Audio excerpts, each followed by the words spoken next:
Colleen H Cole is an award-winning entrepreneur, having built Canada's leader in dry basements, PermaDry, a 40-year franchise success story.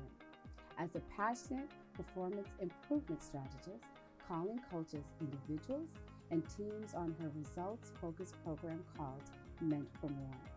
She has traveled to 47 countries and funded schools and hospitals in several war-torn and impoverished nations. Colleen is here today to talk about all of these and more.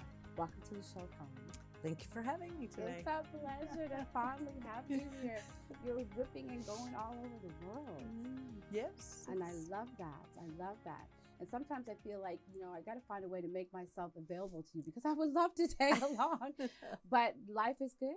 Yes. Yes, it's good. Yes. So I want to dive into a few things because I have a plethora of things here that I want to get into before our show ends today. Yeah. But let's start off with PermaDry. This is a family-run business. Yes, that it you is. started with your husband. Yes. Yes. Yes. Do you want to share a little bit about that? Yes. Oh, well, wow. who you are first. Yes. A little bit more about who you are, and then we'll dive into that because I would love to know. Let the audience know. The story about how the business started is we lived in Lawrencetown and had a leaky basement. Oh. And the nagging wife complained all the time. We need to do something about this basement. And my husband, Bill, puttered around on it on the weekends. We had 3 young kids at the time. Yes. Our oldest son, Danny, was 4 at the time, and his dad, Shadow. And they spent a lot of time in the basement trying to stop the cracks from leaking. And he was in construction at the time, doing mostly industrial projects. Okay. So he took the industrial ideas and applied it to a residential. And mind you, they kind of blew holes in our wall and things like that. But they effectively repaired all the cracks in that old house, and then repaired the cracks in my mother's house and his mother's house. And then it's like, okay, this looks like it might be a good idea of something to do. And that's really how it was birthed, just totally out of a need. No, I love it. I love it. I've never known that story. Yes. So that's almost 45. That's 45 years ago.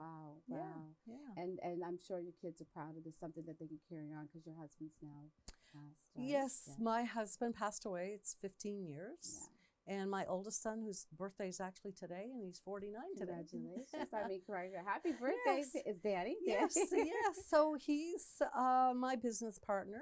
It's quite a change. He grew up in the company and basically managed our Halifax Dartmouth business once we started franchising our business opportunity, because Bill and I mostly focused on that and the expansion and growth strategies of franchising. So Danny managed our Halifax Dartmouth franchise, which always has been the largest one in our system, which is where we train everybody. And Danny formulates our products, writes specifications for jobs and also for government tenders. Oh, lovely. So, lovely. Well, congratulations on your success in all your business for PermaDry. And I would love to have you back on the show, maybe with Danny, and talk a little bit about that some more. Okay? So what I want to get into, since it's International Women's Day, is all of the work that you do around Meant for More. I think that came out of a trip that you did to Africa, right, that you'll get into. So what I would like to get into is this lovely book that sits in front of me today. And I believe this is about a journal of journeys that you took on with your first trip to Africa. Yes. Right? Yes. And the book is called Emoji a Journey from Success to Significance. And this is Colleen's story. So I'll let her tell us a little bit more about that, if you would. Well, after Bill died, Bill and I had done significant traveling to build our business, searching for products and systems and whatever. But we always did a lot of development work, humanitarian work, and missions work through churches and whatever. But we had never been to Africa. We had raised a lot of money and sent to projects. But I heard about a project or a team going to Africa, and I joined this team. I was the only woman with 9 men who spent 32 days, drove in Land Rovers through 5 countries, 6,000 kilometers. Wow, Colleen. Yes. So what we did is we fundraised and bought the Land Rovers, and we donated them to the missionaries in Zambia and in Democratic Republic of Congo, because that's the mode of transportation that gets them to the people that need the most. Right, absolutely. You know, because there are no roads. Right. Exactly. Yes, they're, you know, in places where they're not accessible. Right. So it was a Land Rover joyride, but all along the way, we stopped at all of the sites of that particular NGO, which is called International Needs. So I visited hospitals, hostels, hospices, schools, orphanages, and visited all the programs that they ran, and met a lot of people. But that trip, we called it the Emoji Journey, because emoji is a Swahili word. That's right. It's a term of endearment, and absolutely. it means to build unity and togetherness in families, communities, and nations. And as a team coming from Canada, we're not there to just go in and tell people what to do and change things. We're there to look and to guide and to observe, liaise, advise, and we help build a strategy. We help the leaders who are very competent people in all of the places we visited, but they just don't have access. They don't have access to any kind of empowerment programs or so we felt that we were all business people. Everybody on the team were either business owners or professionals, like an accountant and a doctor were with us, but the rest of us were all business owners. So we will go into the various board of directors at each site, see what their assets are, usually the human resources, and how can we help them build their capacity. And met amazing people who have brilliant ideas. The innovation was mind-boggling. So we just help fill their toolbox. And that's what we do. So it's all about building strategy. And then come home and we fundraise and help them. That's right. So then that's why I like to keep going back, because then I go back a year later, it's like, oh my goodness, I can't believe what they've accomplished. And honestly, with so little in such little time. So it's always very, just very uplifting to me, and I feel very privileged that not only do I get to meet the people who are doing the hard work on the ground, then I get to go back and see the miracle of what's occurred. You know, I can come back and tell people, but I'm the one who got to actually see it, smell it, hear it, feel it. Right. So let's talk about that for a second, because I know whether it's your first time experience or going back to see these improvements, what is it like to be surrounded by a beautiful country, a strong community of people, right? And then being the one that stands out amongst them. How tell us about that experience. Well, that particular trip, I was the only woman, so I stood out. And, you know, like being an older person and blonde hair and whatever, I stood out. But it's really interesting that no matter where I went, the women always surrounded me. And the women are like, I always like to have my nails done and whatever. I'm not kidding. They would come and they would take my sunglasses and put them on and the hair clip, and they're feeling my hair. And people want to touch my skin, you know, and sometimes the kids like to poke and jiggle at the... because they're not used to seeing. And then they're looking at my clothing and they're looking at my seams, and of course, you know what I mean, and you know, my fingernails, and you know, like women, and we don't speak the language, but there's just such a human connection. Oh, absolutely. And then, you know, like a lot of the women have their babies strapped on them, so they're tying this on me, and it's like, oh my goodness, I don't want to drop this baby. So like it's just doing that and participating, and they're showing me how to build the fire and whatever. And then we're in many places where we teach women a trade so they can support themselves. So I have what particular trades? The most of them are things like sewing, so they can be a seamstress or a tailor and whatever. Hairdressing, actually carpentry and mechanics too. And I can see that actually. I can see that, right? Because if you need to step in, then they're there. Women, we're everywhere, right? So it's called International Women's Day. We're everywhere in every field. Well, one of the things that struck me most is when I went on that trip, it was 2.5 years after my husband died, and I didn't realize I was still grieving, but I was still adjusting to life alone because, see, I got married when I was 17. That's right. Okay. I was a high school dropout. I was a child bride.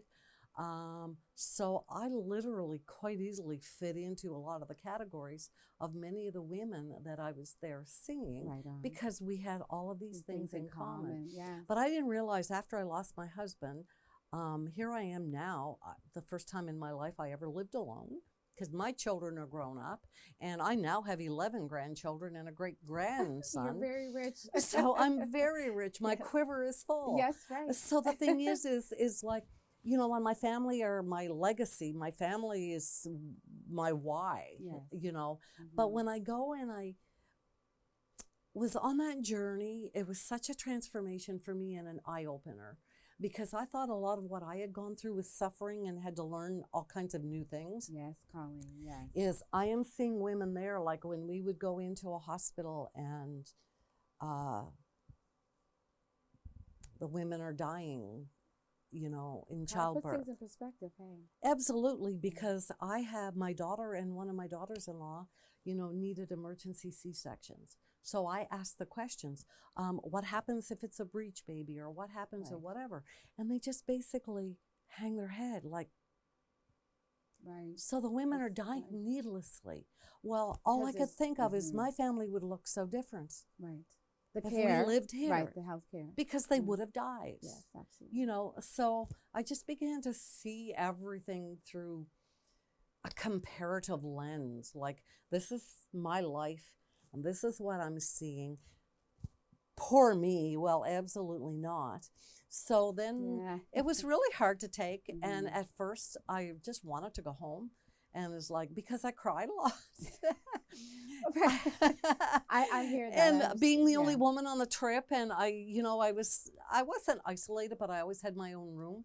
So I had a lot of time to think and to digest when the guys are they're all in dormitories, and I was always privileged enough to have my own room. Yes. But the thing is just going through and seeing so many things that, you know, if not but the grace of God, that's me and my family. You know, so over time I began to just change my language. Adapted. Exactly. Yeah. So first of all, I was like, oh God, why? Why so much suffering? Why do human beings treat each other the way they do?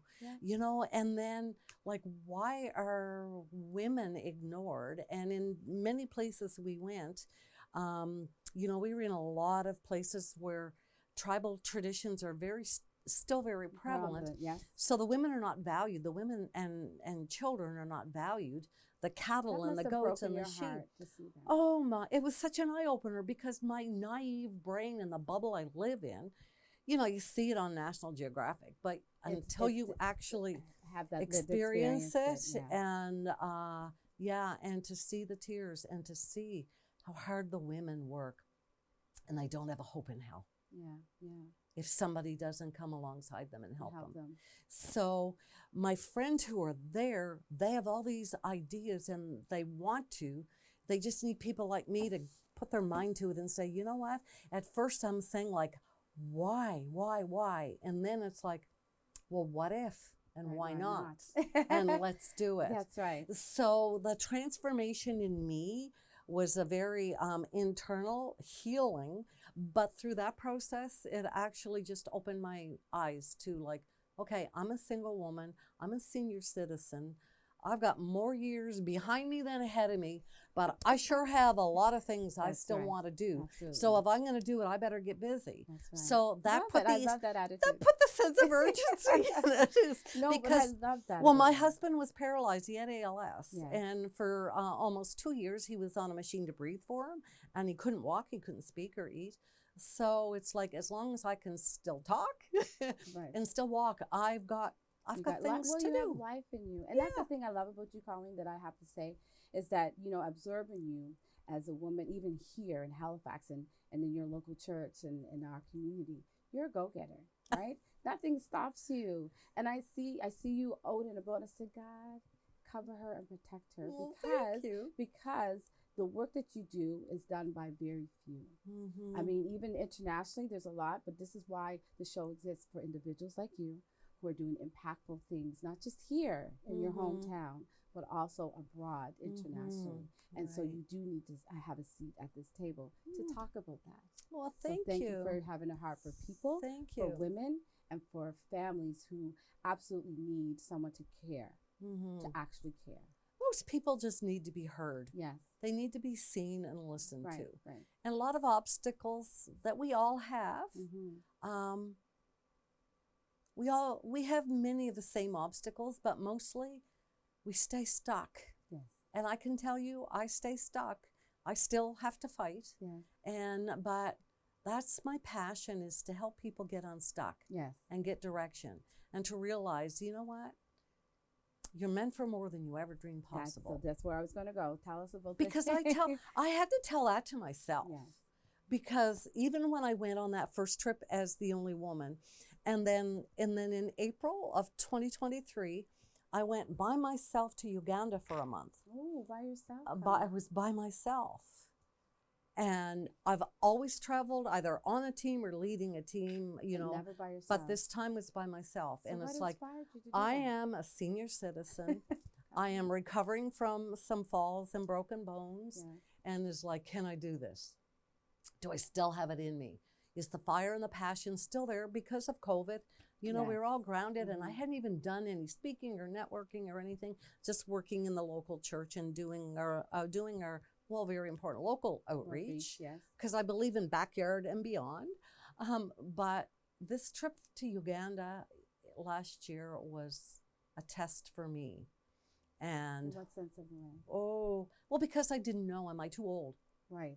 Okay. Well, Yes. because, my birth certificate says I'm a senior citizen, but I don't identify as one. That's right, sister, don't. But you know Right. what? There is that getting stuck, because people say, well, you're too old, because everything is geared to younger people. That's right. So it's like, okay. So I went and I flew into Uganda, to Kampala, and the executive director of an organization picked me up. The next day we drove 8 hours north to Gulu, and then the following day another 3 hours further northeast to a place, to a place called Pade. Yes. And that was my base. And then every day we would go sometimes 3 hours into the bush, and come out into a little community. Wow. And I love it. That's the test. Right. Because when you start seeing the for village me, and the community when we would go in and we'd pull up and people come out, because number one, they hear the vehicle for miles, because there aren't many vehicles that ever come through all those paths. Right. They're mostly motorcycles, like little bikes that go through. And then, of course, they know we're coming because it's the been word's planned. been put out, right? Yeah. The word's been put out that a missionary from Canada, and then a white woman shows up and gets out of the vehicle, and all the children go screaming. They're terrified. Isn't that a wonderful feeling to be welcomed that way? To be my goodness, they come out and they Yeah. sing and they dance and they welcome, and it's amazing. And then they're so proud to take me on a tour. But I remember one of the first communities, the first day we did this, I thought I had traveled to all these countries and I've seen a lot. But so the first place they took us was to the little church, and it is, made out of like mud bricks and a grass roof and whatever. And we went in, and it's small and dark because there are no windows in it and whatever. And I'm looking around, it's a church, and there's nothing there other than the wooden benches. Like, there's not a Bible, there's not a book, there's not a hymnary, like all the things, not an offering plate. Well, things that we're used to all the seeing. things that we're looking at. I'm thinking, gee, they have nothing. So then we go to the school, and it's this building similar to the church.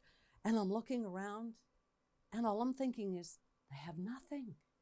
There's not a chalkboard or chalk. There's not a book, not a scribbler, not a pencil. Nothing. Just benches. Wow. And it's like, I couldn't even pay attention to what they were telling me, because all I could think is, they have nothing. They have nothing. They have nothing. So then they brought us out into the clearing under the acacia trees and set up all these chairs and whatever. And then the children started coming out. And one 12-year-old girl recited the entire book of Ephesians. Oh my, tell me about that. Somebody knows the Bible and had to teach her.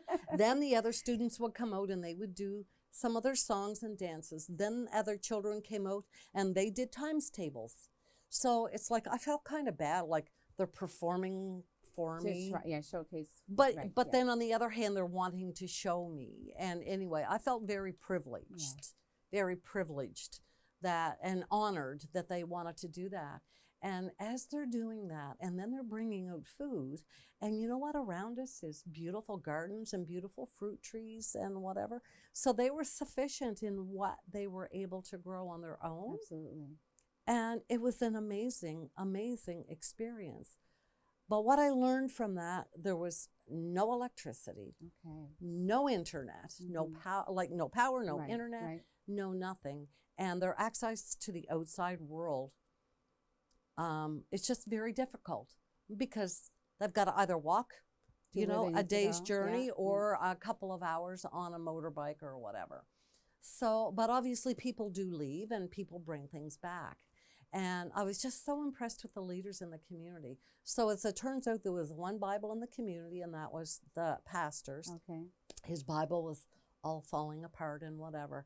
But they hand their traditions down by memory and through story. So that's exactly how they teach and educate the children, in mathematics and cultures and whatever, and in the Bible as well. Yeah. So that day we didn't come empty-handed, and we brought a study Bible in English for the pastor. And then for all the lay leaders in the community, they got an Acholi in their own language. Nice. An Acholi Bible. Oh, wow. So I had people that gave me money here and said, this is to buy Bibles when you're there. So we did. Thank you. And I had other people put money in my hand and say, buy medical supplies or buy food or whatever. So I'm just very careful to designate the money where the people wanted to go, and then I like to report back to them and tell them the response. So they have nothing. Really, I had to redefine the word nothing because they had such a rich community culture and family, and the love they showed to one another and to me, like a complete stranger, and how they welcomed me. And I don't know what I did for them other than brought the stuff that other people, and I'm just the delivery person, because I didn't buy that, but I'm the one that had the privilege of seeing the miracle and having that relationship. Well, let me shed some light from one who understands what that looks like. When somebody shows up, when there's a presence, and you bring that, and you leave your comforts and you leave all your privileges behind, and you come into my village, and I know that it took you a mile to travel to get here, and you show up for me, I'm going to welcome you. I'm going to embrace you. And I thank God that he's able to still have people that he can speak to come, to show up and to care and to bring the things that you may not feel every need, but you're the fact that when you say they have nothing, they have you, Colleen. Oh, they have you. So they do have something. And as long as you're willing to do what you need to do and keep that vitality and keep yourself strong, they have something. Oh, thank you. They have someone. Thank you. So thank you for doing that. Thank you for being an international woman of doing impactful things. Wow. And like I said, it's not just you're doing things at home and you're doing things out there. And I think that, when people listen to this show, that they too will then be stirred to either reach out to you and to say, hey, Colleen, how can I help? Or even come along so you're not alone next time.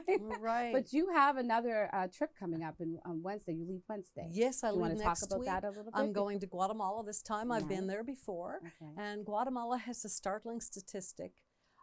They have the highest rate of pregnant women and babies dying. Right. Many, many women, it's a very high rate, die during pregnancy and childbirth. Okay. Most of it is preventable. Absolutely. Most of it is preventable. A large portion of the country of Guatemala is in the highland area. Most of the people who live in those areas are of Mayan descent. Right. They're very small people. Yeah, sure. Yes, yes. So maybe 4'10" Right. and 90 pounds when they're 9 months pregnant. Oh, wow. But because they live there, 80% of all babies born in the whole country are born by a midwife at home. Right. Yes. But the problem is in these remote communities, there's no way to detect high-risk pregnancies. What like they don't have like what we have with screenings and ultrasounds? Oh, absolutely and all not. that There's stuff. no such thing as prenatal care. Right. So there are midwives, but they're traditional birthing attendants. Yes. But they don't have a stethoscope. They can't take your blood pressure. They can't see if But you're. do they have traditional ways to like track, feel, you know? They okay. everything they do is by touch. touch. Everything they Which do. is probably good for the baby anyway. So the problem that we have discovered is that if the midwife goes in and examines the mom and they detect either a breach or some abnormality, because of the tradition in the Mayan culture, they believe that if the mother dies or the baby dies, that's the will of the gods. So like, who are we to interfere with that? Yeah. So we can offer them and say, hey, like, let's go you can come to the capital city, Guatemala City, and go to the hospital and have a baby in the hospital where the mother will survive and the baby will survive. Sometimes the midwife will go back the following week and the whole family is moved. Where did they go? They just disappear because they don't want interference. Okay, I got it.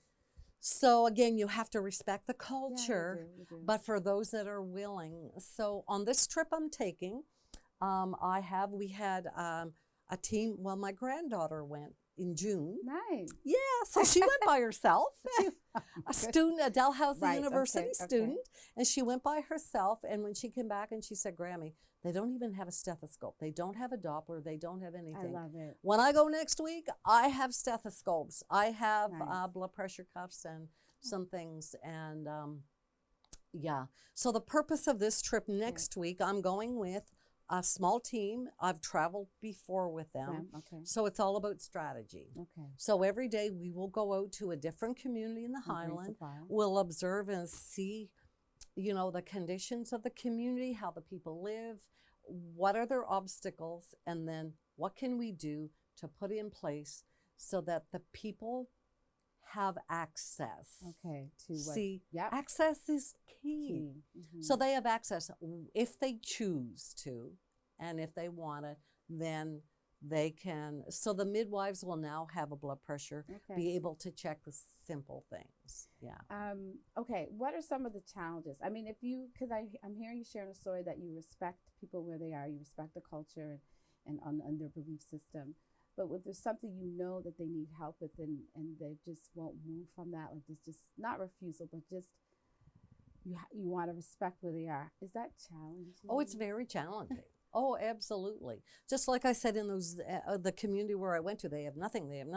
And then I realized, well, they're very rich. Yes. They just don't have access to things that I think you need. And then what they did need, we identified needs that they had, and we've put strategies in place. So it depends on each culture and each community, what their needs are and what they want. So it's up to them. Right. It's like, I'm not going in as the white savior. That's a good point to make. Exactly. And, you know, we don't want to make that mistake again. No. Right. And so to be very sensitive. Yeah. But if I can offer something that they want and they need. So a lot of it is through storytelling. Yes. So another one of the problem is people in those highland areas lack of good nutrition. Yes. It's hard to believe in a country that's so beautiful and lush and rich that there are not good programs. And some of those things are, you know, political and corruption, and there's a lot of things. So there is a level of society that just really have not. And people literally sell their children. I know. You know, and those are stories that break my heart because it's not something you would normally do. It's either desperation or no other choice, or trying to figure out a way to, you know, support your family. When people have choices, they have dignity. Yes, I like that. Say that again, please. When people have choices, they have dignity. Absolutely. I'm not going in to rule, and I'm not going in, I will give you choices. And a lot of times it's like, because they don't have access, they might not have ever heard of it. Exactly. So once they hear and give them time to accept and process it, exactly. And then to hear stories. And there's always some people that are the more forward ones. They'll say, yeah, pick me. Well, that's usually me. Pick me. You know, but that's the whole idea is that we look at the community as a whole. And because quite often there are other organizations that are doing other things too. So we know what we specialize in. And, you know, other organizations will go in Guatemala here and whatever, and they help with stoves, proper stoves. Okay, so that's like your cooking process. Yes. Okay. Yes. But one of the fallacies, it's amazing because the people will go in and they'll see tourists and they think everybody from Canada, United States are wealthy, which we are, you know, we're wealthy nations.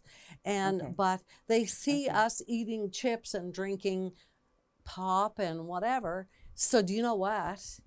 When they can, they will feed their kids chips and pop rather than milk and vegetables because they think, oh yeah, so if these wealthy people come and that's what they do, then this must be best. So the program in Guatemala is called Survive and Thrive.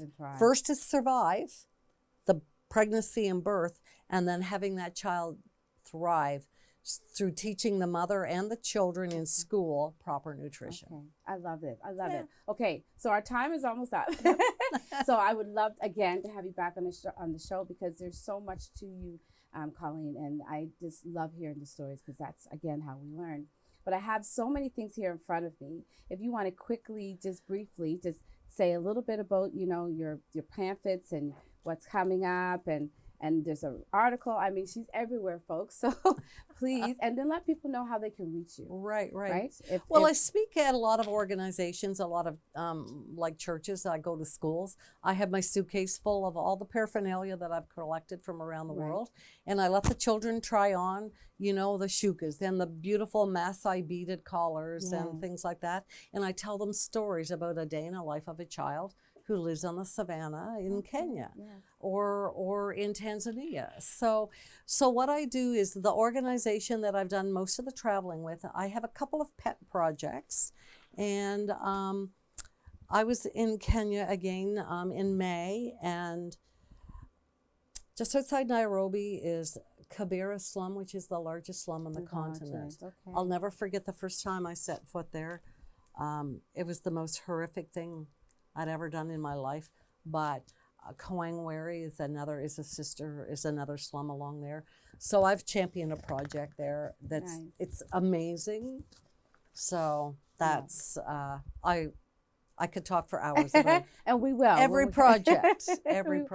So my final question today, and thank you for being on the show. What would you say to women who may not is sitting on the fence, would like to do something with their time, whether they're retired, whether they think they're too old to still contribute to communities or abroad? What would you like to say to them? You can tell them. Okay. Wow. Well, I would say just believe in yourself and believe that you're meant for more than you can ever dream possible. If you're still breathing, you're here for a reason. I believe that we're all here for a purpose.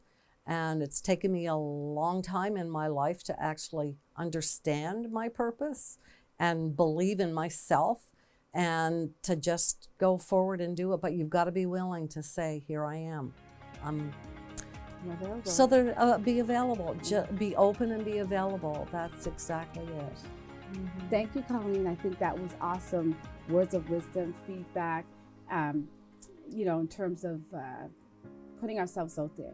Right, we can be young and like to just be ready to go, but when we get older, when we get life experiences, let's feed it back into the community. Absolutely. Each one teach one kind of thing. Exactly, that's it. Each one teach one. Yes. So there you have it, folks. We have Colleen Cole in the studio today, a renowned coach, strategist, a missionary doing great things both here locally in Halifax, Nova Scotia and her community, as well as internationally abroad in Africa and lots of continents that she's visited, 47 countries to be exact. So we want to thank her for being here and certainly invite her back, because I think there's so much wealth that we can, extract from her. But just in case you forget, hit and subscribe our bell icon so that you can get the new content when we're posting. And as well as if you have emails or anything about your community that you want them to know about, please email it to us. I'm Nicole Johnson, your host, and we'll see you soon.